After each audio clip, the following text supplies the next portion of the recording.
I'm going to dive right in. The relationship between the cinematographer and the director. Can you tell me what are the important elements that really make it work, and how do you push each other but also learn from each other at the same time? Evan, you go. You're a director. Well, I think for me, it's a lot about trying to make sure that you get to know the director's sensibilities and that they know your sensibilities, what you care about, what inspires you, what moves you, what images just help your storytelling. And I think if you can develop that understanding of each other as people and as artists, you begin to speak a language that is shared between the two of you, and that can, in times of when you're on set and it's actually stressful or things are going wrong, you can remind each other of what you're trying to do here and what the core of these images, like what they're trying to express beyond the level, the technical levels and like the aesthetic levels, but what just the key of what in terms of emotional storytelling you're trying to get at with your film. I think for me, obviously, you know, in a bare human level, you have to get along with the person. I think like you're gonna go through all these trials and tribulations for however many long months or weeks this process is gonna go for. So I think you have to really enjoy spending time with this person and sort of riffing back and forth. I'm a very goofy person, so I really like people who like can just play around a lot with me. And just play around, toss ideas, even if it's something absolutely ridiculous, just that openness and that curiosity for both sides, I think is something that I find really welcoming. Right now, I'm actually developing a project with a director who not necessarily like, the style for the film that they're going for is very Roy Anderson-y, and that's not necessarily quite my style, which is like more static frames, kind of very, very, very silent cinematography almost, but like, I think it's less about matching styles and more matching interests and matching personalities, and really going into every project with this open mentality of this is going to be its own thing. How can I mold my vision into it so that it can sort of serve the greater picture? Yeah, I agree. It's something that I describe as like a friendship, because you kind of can't force a friendship, and it's kind of the same thing with any sort of collaborator, where it's like you kind of know immediately from the offset whether or not you're on the same page as a director, and clearing up everything in pre-production, I think, is probably super paramount. And you kind of know like within the first meeting whether or not it's going to work out or not. But I like to see all of my directors that I work with as friends. And on the flip side, I want to ask, what is it like, or how do you translate the vision of a novice director or a director who is not quite familiar with technical jargon? How do you build a language with them? I feel like a lot of it comes down to when you're on set, just sort of feeling and doing what feels right in that moment and what makes sense for the scene and the location you're shooting in. So if the director doesn't trust you to do the thing that will help the story, and that if you're not on the same page on what will help the story, then the relationship doesn't really work. And even with, I think novice directors, it doesn't really matter if they know anything about cinematography so much as long as they still have very strong opinions on things, even if they don't know the correct word for things, or none of that really matters as long as you're both sort of feel as though you're going towards the same thing. Yeah, I agree with Gabe too. It's kind of like a director who knows their vision and is confident in their vision. That's paramount than knowing the technical jargon, because having someone so passionate about what they see in their mind and kind of having the DP kind of just unlock that is pretty much the best thing I can ask for as a DP. Because I always value working with someone who's super passionate rather than someone who may be a little bit insecure about what they're doing in terms of their vision, and not sharing what they're going to say with a project or who they're saying it to, but working with someone who does know that is just probably the best experience I can ask for with a collaborator. I also think that as a DP, like we're training to know more about the technical side of things. So like that's part of our job, to know the technical way of getting to the visuals that the director is asking for or what we've agreed on. So I'm not going to expect the director to know technically what we need to achieve the vision. Like as long as you tell me the vision and we're on the same page about that, I think we can take care of the technical side and make this happen. A few of you mentioned process in the terms of pre-production, and even, you know, sitting down, having those critical conversations of, okay, what is this going to look like? So I do want to ask, what does prep look like for you in the terms of the literal sense of, okay, so we're storyboarding, we're looking at lenses, cameras, but also in the mental sense of you as an artist, what is the ritual that you go through before you take on such a heavy creative responsibility? I think the first thing for me is just building a great support team. Just having, you know, your ACs, your gaffers. I always like working with people who know more about the thing that they're doing than I do.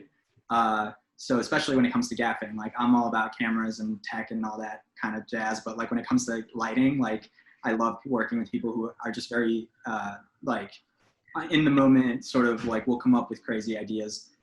So I think having that support system really sort of takes my stress away. And then in terms of the actual prep, that like working in pre-production with a director, going off of what you guys were saying about novice directors, like I don't really know how to define that other than like because like no directors that I've really worked with have really driven that deep into the tech of things. It's more just about like having a clarity of vision to be able to communicate it. And often what that looks like for me is just like, the director sends me their script, and I work a lot with photography and follow a lot of photographers who I really like. So I'll send them either photos or short films or music videos to look at and just being like, which one of this sticks and what about it sticks with you? And then we can sort of have building conversations from that. Yeah, I feel like the first step of any preparation is just like sharing things with the director and just seeing what things you guys both like. You know, like whether it's a short or a movie or anything like that, and part of that is just sort of bonding on a personal level, but it's also sort of trying to realign your tastes to fit their tastes, not abandoning what you feel like is good, but just sort of understanding what specific things they find interesting in the things that you send them is really helpful. I have a question to field to you guys actually, because I've been thinking about this myself, is like how you guys feel. I don't know if this happened to you guys before, but if a director comes to you and is like, hey, I don't really know much about like visual aesthetics or anything like that. If you want to work on this, you would have full control over like the visual style. Because I'm always sort of mixed on when I'm told that, because, you know, it's cool to have control over that stuff, but I usually feel like, you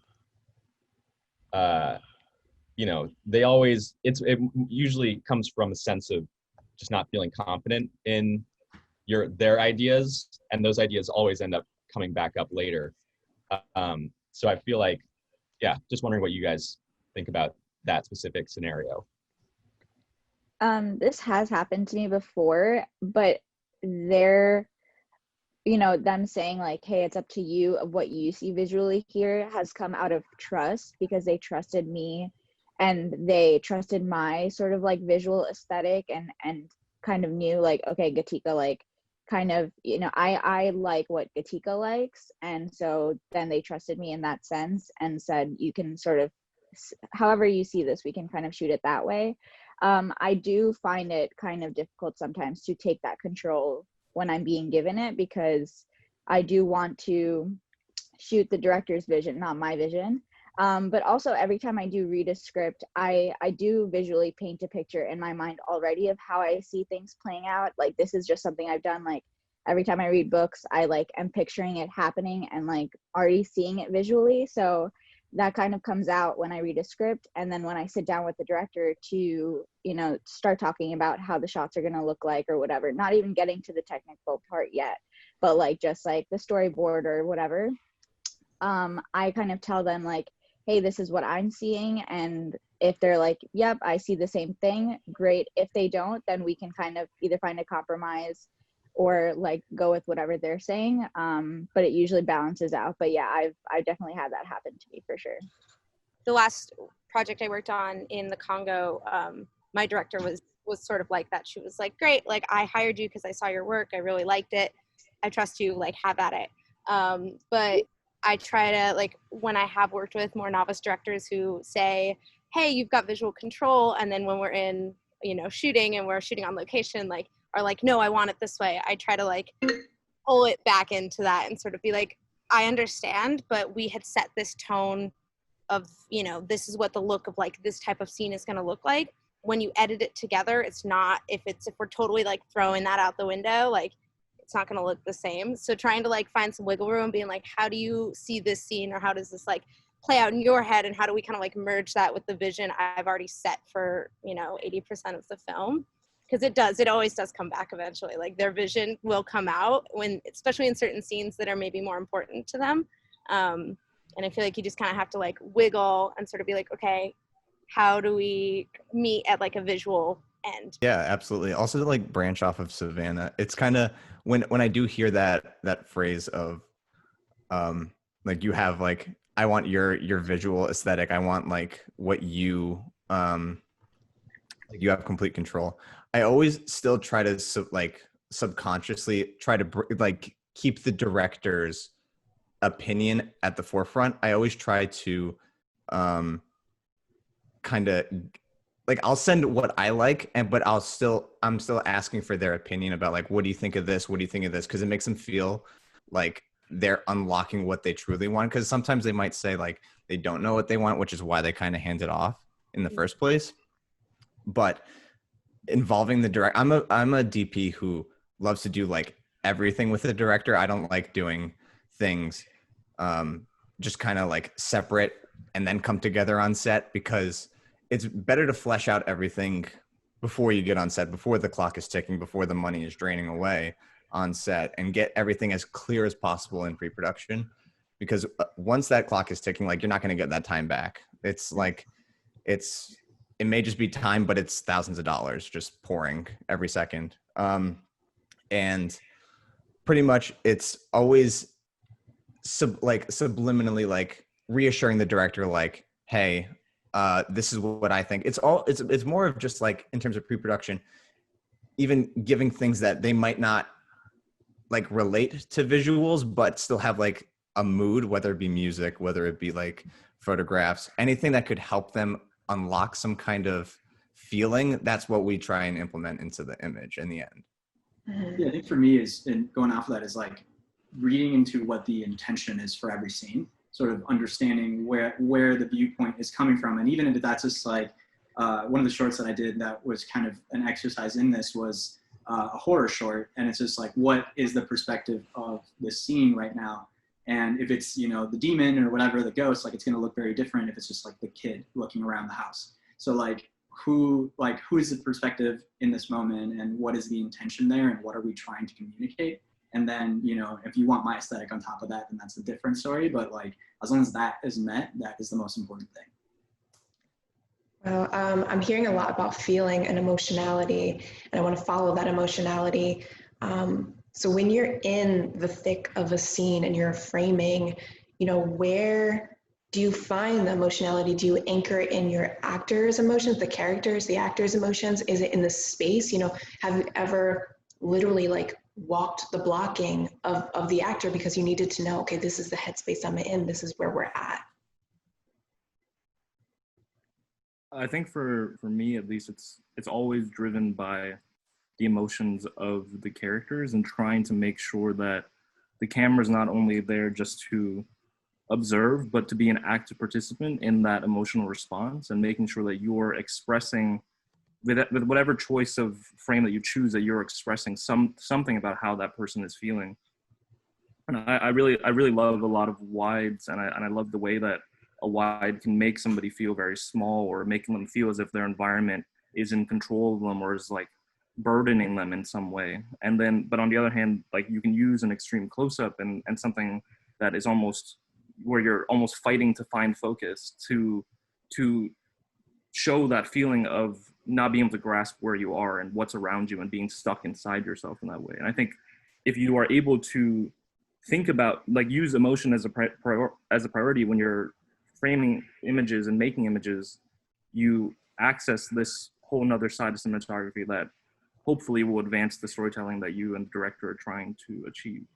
Before I was a DP, I was an editor. So I always try to sort of bring that knowledge to when my shot listing, in terms of like thinking of it not just as a shot, but as coverage and like what will fit together once you're in the edit room.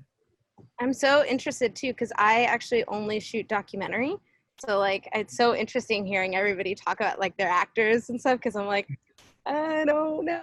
If I'm, you know, if we're talking about like following emotion and pre-pro, for me, like when my last project was in the Congo, pre-pro wasn't so much about like shot listing, but a lot of it was just like learning about this place that I'm going to, learning about the people and trying to understand the culture a little bit more. Feeling as like, I always tell a lot of my subjects that like, first and foremost, I'm a peer, I'm a friend, and like, it's important to me that they feel no matter what, it's like a safe space. Yeah, I want to continue what you said about comfort, because I don't think that's particularly brought up when we think about cinematography. It's brought up a lot with directing, but not as much with cinematography. So I want to ask it. It's not necessarily a difficult question, but it's definitely one to think about when you are filming a very emotionally charged scene. You know, it's something that's traumatic, violence, sexual, whatever it may be. How do you, from a cinematic perspective, facilitate and give care to that type of experience? I feel like a lot of it is just being respectful as a someone on set. You know, like you can't have anyone on your camera team like looking at their phone during a take. You can't have anyone that is like, you know, going around tweaking lights during a take. You have to be really respectful of the amount of emotional work that it takes for an actor to get to that point. I think going off what you're saying, Gabe, is also like, I think I agree with everything you're saying, and I think it's a lot about listening and being like almost invisible and quiet, and like just being present, but not being like a force in the space. And I think a lot of that can come with even like pre-pro and trying to create lighting setups that aren't very imposing upon the actors, really don't burden the actors in that same way. And yeah, like just giving up any aesthetic concerns that you have in order to make space for the needs of the people around you, and not only being observant of what's needed in the scene, but just like the needs of everybody who's around you, and like on a human level to the people that are working on the crew and the actors as well. And yeah, it was really interesting, like what you were saying, Savannah, about like working in documentary. Like I had shot this film that was mostly with non-actors, and we were shooting in the Dominican Republic. It was with the director whose family was from there, and we were like, we have a really great relationship, but it was really important for us to capture the reality of the people that live there, who were also the actors in the film. They were acting the film, but also they were themselves. And so it was entirely about the truth of the community, and how do you capture that on a cinematography level? How do you just spend time observing and taking everything in from in the space, but just making sure that just understanding everybody around you as human beings, and not only as co-workers and actors and such.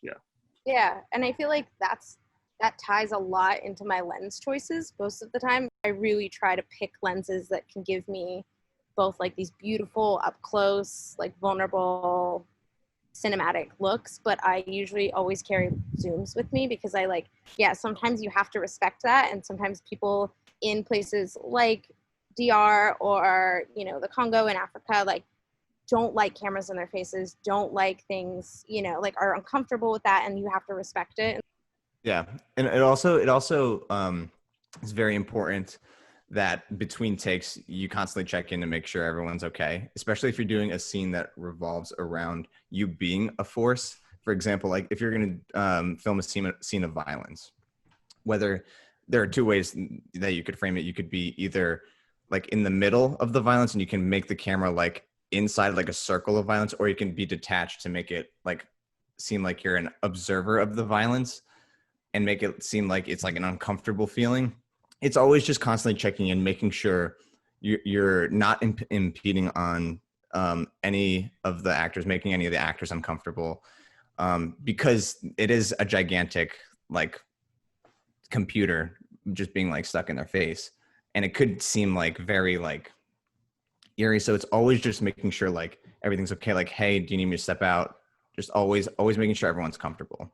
So as a DP, I like to kind of just let the directors and the actors have their like relationship. And if I need anything, I make sure to just go straight to, I mean, this is just a rule that we're taught. Like the DP doesn't ever talk to the directors, like, the actors. If you need something from the actors, you tell the director. And I think especially in those scenes, it's so important. If I need something, I'm going to go to the director and say, hey, this is what I'm thinking. And the director can relay that to the actors. And I think the other way as well, you know, like you can ask the director, like, hey, do you think the actors need me to do anything, or what do they need from me? And you can kind of make that work as well. Yeah. Well, I've never, with Savannah, your response, I've never heard about someone speak about cinematography in that way, in terms of like you're almost opening up a scholarly conversation there with what you said. It's really interesting because you said, okay, I'm going to choose, you know, less, and you too, Kevin, with lighting not being intrusive, there's this, you both are almost getting at a history of ethnography and what it means to film the body and what it means to come into space and look at culture that's not necessarily your own. And can you tell me more about that? Like, what was it like to, you know, I mean, you mentioned a little bit, but to really learn the rhythm of somebody else's culture. Like the Congo moves so much different, like being in Africa, but then also like being in the DR is very different too. Like, and anybody else, you know, just how do you adapt to culture and in a technical sense, but also in like a team sense too? I think something that was really interesting about shooting in the Nepal, we were in this province called Dahabon, which is where a lot of the director's community and family is from. So like the community was there always to like help us make the film. And there was like this great sense of people just from around town coming together to help us with any needs that we had. So I think that was something that was really generous with the community that we were working with. But I think going in, it's really important to understand that you are a guest in all of these spaces, and that you cannot impose your preconceptions or your wants or ideas, honestly, upon this community. You're a guest, and you're here to serve their truth. You're entirely here to just be able to effectively help tell their stories. And I think once you remove any personal wants, I guess, within that relationship and that process, you can begin to actually make decisions in cinematography that are truthful to the community that you're representing. And I think that's also something that I've been really aware of in like growing up in like Asian American communities in New York. Like you always see kind of like film crews or some kind of documentary photography or something around. And being on the other side of that, you become aware of like when does something feel imposing, when does something feel exploitative in some way, and how can you remove that? How can you be true to humanity and to the community, and not to what your needs are? I feel like the DR was really, well, it's funny because so it's the Democratic Republic of Congo, so the DRC, and then you also went to the DR, so kind of funny. But with the Congo, it was really interesting because our director and main character, Mary Louise, is from there. Her family is from Lumumbashi. So it's very interesting, especially now with the social movements that are going on, learning about stepping into somebody else's space and a different culture in that way. I learned a lot of like, you're never going to be perfect. You're never going to know everything. You're never going to do everything right. I don't speak French, so there was a language barrier. Mary Louise was our translator, as well as her family was there and was our support team on the ground. But I feel like I stepped into it knowing that like everything I read in the books, as far as like people, when I first took the project, people were like, don't go to the Congo, don't go to Africa. People thought a lot of like really negative things, only knew about the genocide or about Ebola. Like those were kind of the things, like when you Googled the DRC, that's what came up. And so knowing that like there's gonna be so much more to a place and to people than the things that were on their Google headlines. So just being ready to try and like be as open as possible, I think was the biggest thing in traveling. And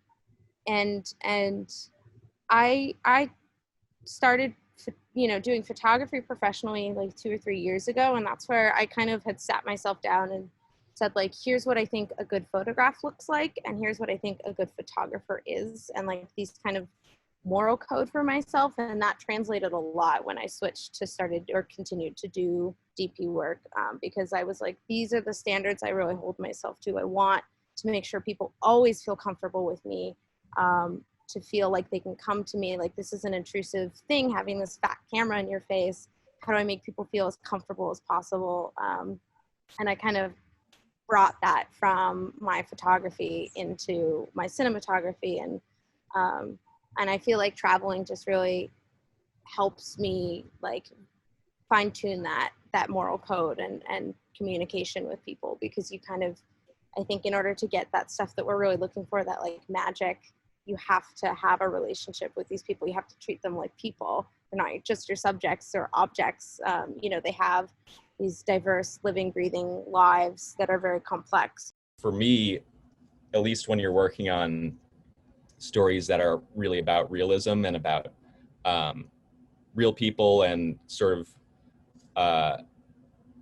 getting to very true emotions with the story,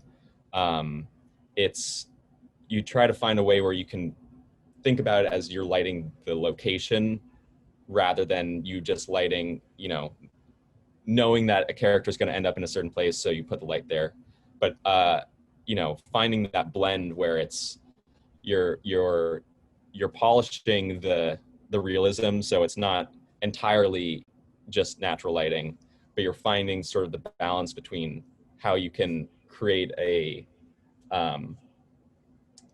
consistency throughout the scenes while also keeping it true to the location in the first place.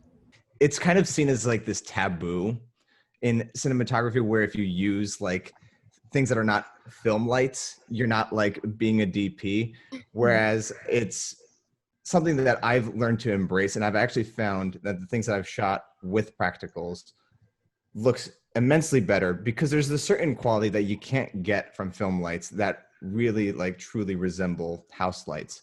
It's so hard to mimic that. Like when I was researching like DPs, like one of my favorite cinematographers is Bradford Young, and he would build boxes around practicals and make pretty much like modified practicals, like a black box around a lamp to get the most, because you just can't get that quality, or you would like get a specific type of shade on a lamp, because it's just so hard to mimic that with like with a Muller Richardson or an RE light. That like I know like Kevin will relate to me on this. Like I don't care. Like I'll put a lamp on a C-stand. I don't care. Like it looks like it just something about a real house light and a real bulb. It's like it's there for a reason, It's there because it looks good. And it's meant for living. And if we're going off of realism, it's something that like I always hold true. Like embrace what's there, embrace the ambience, and embrace like what's there, and you can't go wrong. It works for a reason. No, what I was going to say is, going off that, is I find that the times that I go for an extremely like rigorous lighting setup, it is so limited in what you can discover, that if you embrace just what is there, especially doing like a music video or documentary approach, you're always just responding to actors. And we're talking about vulnerability. I think really creating, you know, as Kevin, you were talking about earlier with zone lighting, just creating like a space that just has different areas where people can interact, but ultimately like you can discover something there that is maybe even better than the thing that you had planned for months in advance. That will usually happen in the moments that you're trying less to create something and more just allowing something to become something else. And I think that using more so natural light in those scenarios tends to lead to those outcomes more so than going over like an obsessive lighting plan that perhaps only works for like 2-3 shots. Also, I think it becomes truer to the way that we see the world, like the way that everyone sees the world. Like we don't have like HMIs coming into our windows. Like that's not what's happening. And also I think it's like, for me, it's like, it's been really important to like reflect and observe like how do like the spaces that I grew up in, or like the light that was around me, like how does that affect my cinematography? Like how does the memory, like the emotion of like a certain quality of light, like why am I moved by that? And like knowing, once you can know that, I think you just develop a greater sense of what is actually something that's effective for the story and effective for the emotion at hand, because you know it for yourself at least. Yeah. I want to follow that thought process, Kevin. Can you all speak to any work or even just life experience, you know, like the lighting you grew up around, that has dramatically affected, you know, your understanding of cinematography, but also affected your meter for saying yes to projects because you now understand, oh, this is the work that I want to do? Yeah. And also going off of that, like the idea of chasing something, I've like spent a lot of time in my aunt's apartment when I was growing up, and she lived in like a basement where like it was like a multifamily home, but she lived in the basement part of it, and she had this like fluorescent bulb that was like the main source above like her kitchen, so it had this like really odd pale color, and that's like been intrinsically tied to how I see some like New York immigrant apartments, honestly, that like a lot my family like came up in, and that experience, I've been like trying to chase that in my work since seeing that like however many years ago, I guess. And then going off of that, also like it was a basement, but so there wasn't a lot of natural light, but I remember like seeing like the tungsten light from the bathroom coming out of the door frame, and that creating a shape on the wall next to you, and like that odd like orange, like almost like a golden hour light, but it's a tungsten source within a bathroom, like playing off of another wall. And I think that idea of like light bleeding in from another room and spilling into another space, and the way that connects people that may feel distant in some way, has really informed how I see the world and like the stories I want to tell also, I think. For me, kind of speaking to a specific moment, is living in New York in the East Village in a tiny apartment, and then just like that tiny sliver of golden hour light that somehow manages to get into your apartment, and it's just a crack. How can you make something beautifully emotional out of that? Speaking right now specifically to like being stuck inside for the first few months of COVID, sort of like chasing that little sliver of light kind of had like a lot of poetry to it. So I love doing like little pools of light that I like throw color into a scene and really augment that feeling, even if you can't really pinpoint to what that feeling is. It's so beautiful. You're like, I hadn't really thought about how my upbringing would reflect how I light things. So that's like a really interesting like thought. And now that like when you said that, I grew up in Northern California, so my entire backyard was a redwood grove. I was really lucky. I didn't know like well into college that like wasn't normal. Like people didn't grow up like that. We had a city park and then a zoo. So I grew up with like monkey sounds and then like trees everywhere. But that's where I learned to photograph. I would go and I just spend like all my time in that park, in that forest. And my favorite hour was in the mornings, because the light would come through these huge redwood trees and just like illuminate the entire forest. But it had this way that it like moved around the trees and around the flora on the bottom of the canopies and stuff like that, that I always like loved. And now that I'm thinking about the work that I do, it's a lot of like chasing that, like where is the light coming from? Where is it being blocked? Because obviously these trees were so big all the time that like it blocked a lot of light, and then how each place around it was like affected by that. Was it blocked? Was it in between? And like I love lighting with these natural big kind of open spaces. And then I used to photograph a lot in the fog because like it was very rarely sunny, by the way, in Northern California. So like the sunrise was sick, but like very rare. So it was a lot of overcast, and learning how to like light when there isn't a lot of necessarily like light itself, but a lot of even colors, a lot of even light, and how to create like a nicer skin tone. I think that's such a beautiful question. I really like that. That's really wonderful. I'll think about that more now when I shoot. In high school, when I was doing film stuff and like first learning all the technical things and how to make films, we didn't have a lot of resources to like have lights to put up or like really even learn about lighting. So I learned about lighting when I got to college.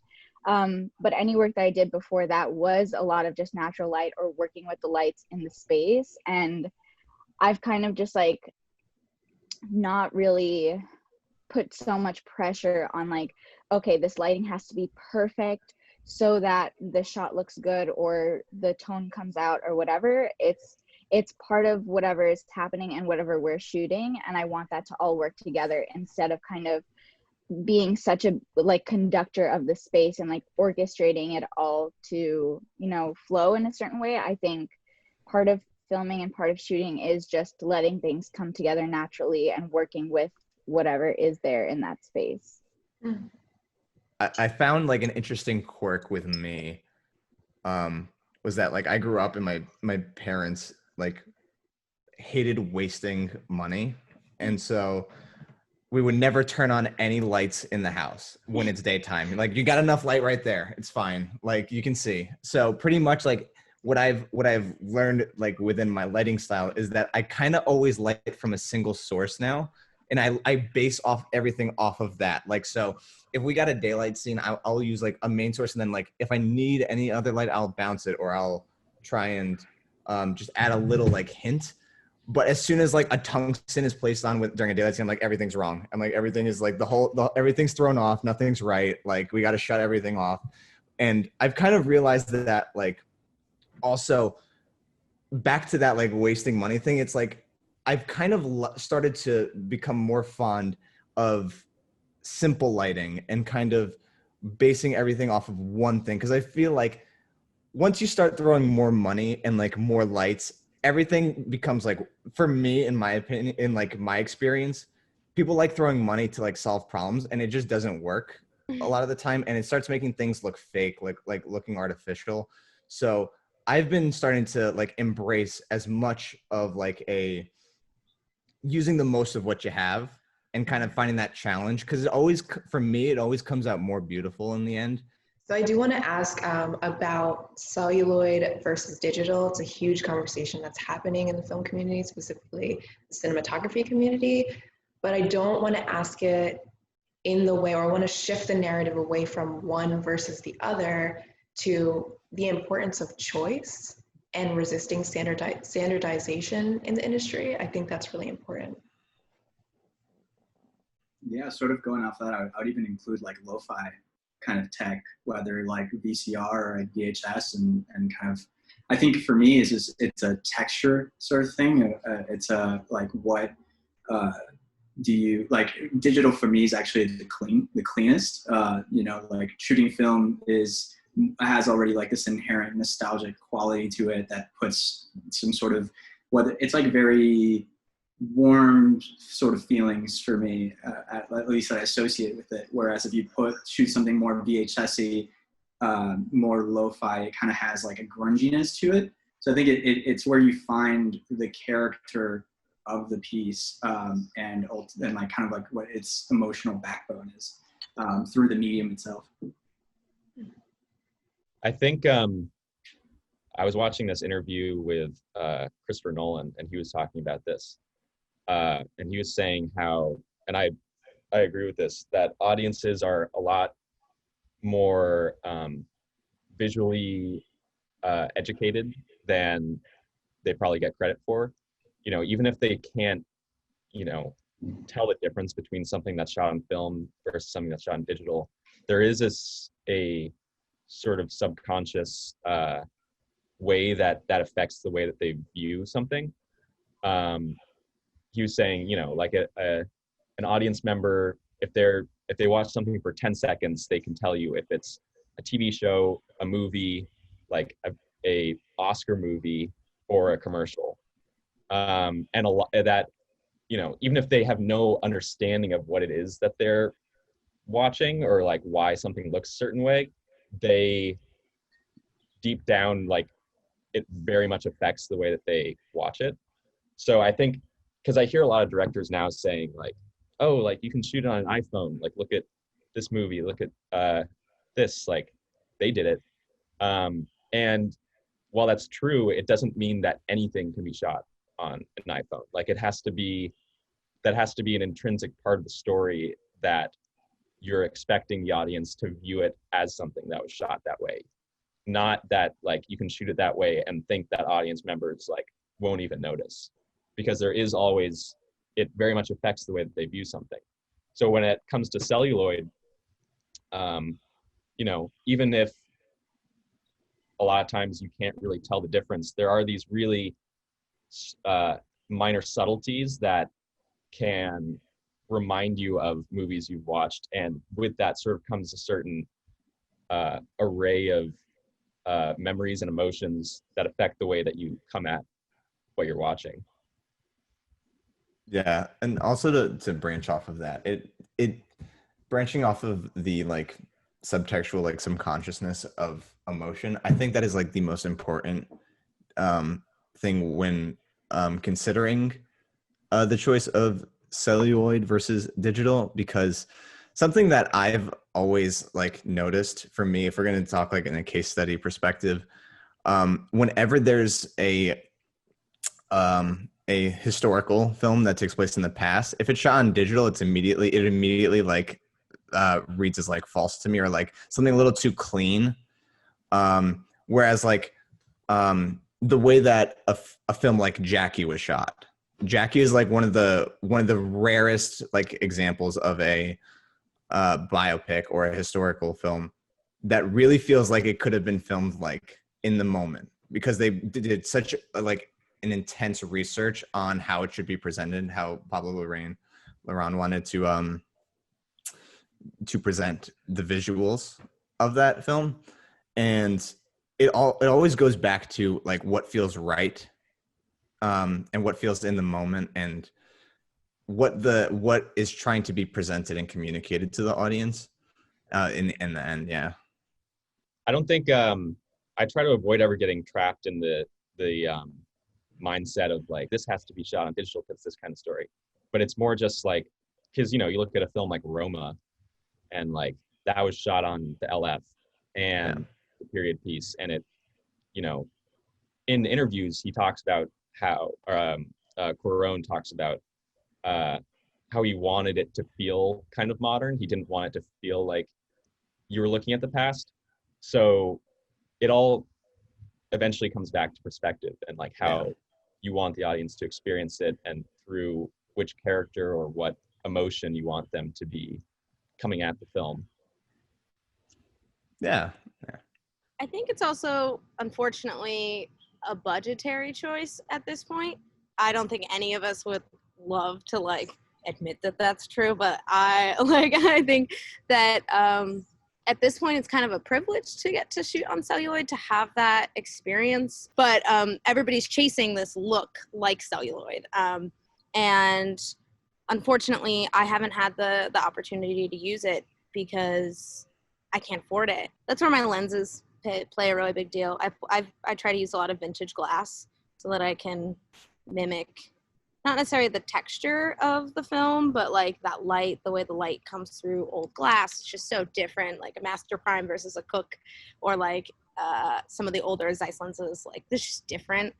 Like, you know, you said film looks a certain way. It has that nostalgia. And if you can't get that in a body, you can try to give it that life in a lens. It invites a different process as well, which I think you really have to have your entire crew ready for that process in order to be able to fully commit to it. You know, like a lot of, as we were talking about, like new directors, especially as they're working with their actors and they haven't had the opportunity to rehearse because maybe they haven't been in a space that kind of looks like that. It takes that away, but also it adds this amazing tension and sort of drive to make sure you get it right in the little takes that you have. So that is, I think, more so like beyond the aesthetic and the sentiment of film and the baggage that comes with it. I think the process that it invites and the commitment to making sure that it works with the limited roles that you have is really something that is also worth taking in mind. Well, that's the end. Thank you so much for joining me. Yeah, thank you. Yeah, thank you.